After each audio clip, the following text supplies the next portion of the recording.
Assalamualaikum sobat, apa kabarnya? Sobat, saya mendapat sebuah video ya dari KBN Nusantara. Bagi kita yang tidak mengenal hukum, akhirnya kita harus tahu ini. Simak video ini. Assalamualaikum warahmatullahi wabarakatuh. Saudara-saudaraku semuanya yang saya cintai, saya banggakan. Ternyata penyeru pemakzulan kepada presiden itu bisa dikenai hukuman yang sangat serius, bahkan diancam hukuman mati. Tapi tidak tahu mengapa tidak banyak atau bahkan tidak ada pakar hukum yang menyerukan tentang hal itu.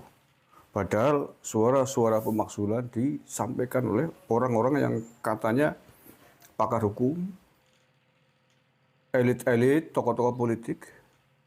Tetapi mengapa tidak ada yang pernah menyampaikan tentang ancaman hukuman kepada mereka-mereka yang menyerukan pemakzulan?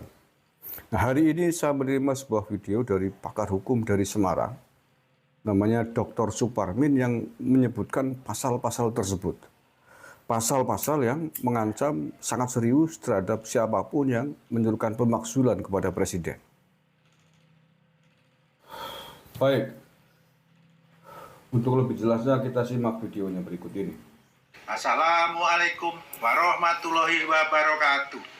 Saya Dr. Suparmin SHMH, selaku akademisi Semarang, Jawa Tengah, juga pencipta buku hukum acara pidana dan peraturan perundang-undangan lainnya, menghimbau seluruh elemen masyarakat dalam menjaga keamanan dan ketertiban masyarakat pasca pemilu damai tahun 2024 dengan semangat toleransi persaudaraan dan perdamaian yang berkeadilan, bermanfaat, dan berkepastian hukum terkait penyerangan kehormatan atau keonaran atau penganjuran keonaran dengan isu-isu kejahatan pemakzulan melawan kekuasaan yang sah, baik pemerintah pusat atau pemerintah daerah, adalah perbuatan makar.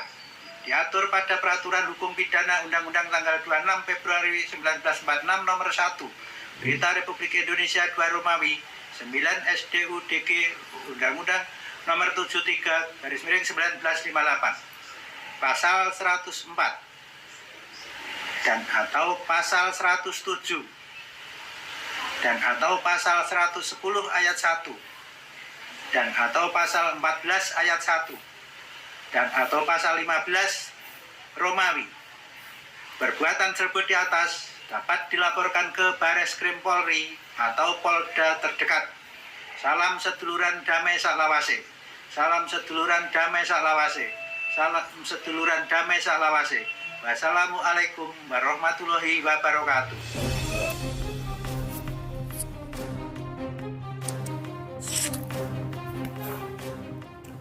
Baik, akan saya bacakan pasal dan ayat yang tadi disebutkan. Tadi oleh Pak Dr. Suparmin belum dibacakan. Akan saya bacakan detail bunyi pasal dan ayatnya.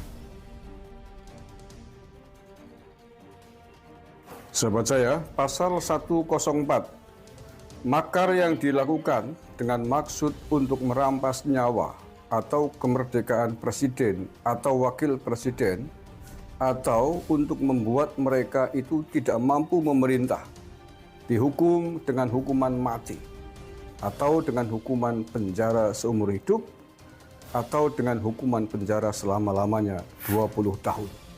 Ya, sangat serius ini.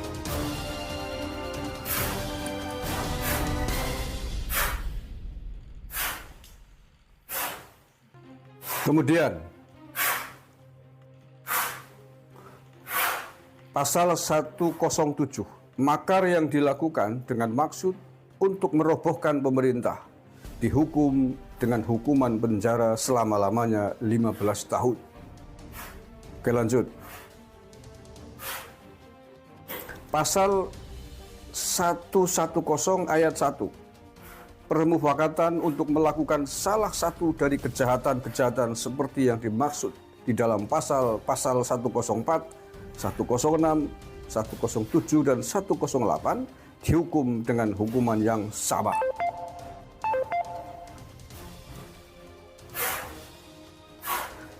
Kemudian pasal 14 ayat 1.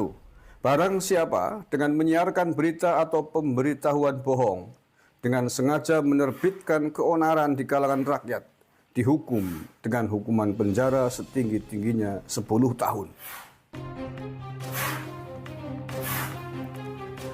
Dan pasal 15.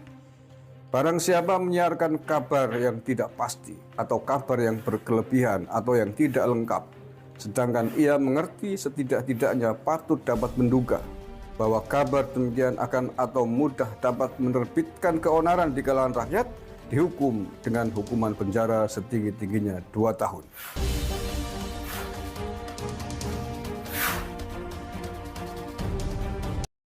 Sobat, kita sebagai yang awam hukum, sebaiknya kita tidak terprovokasi oleh pihak-pihak tertentu yang akan mengakibatkan penyesalan kita di masa yang akan datang.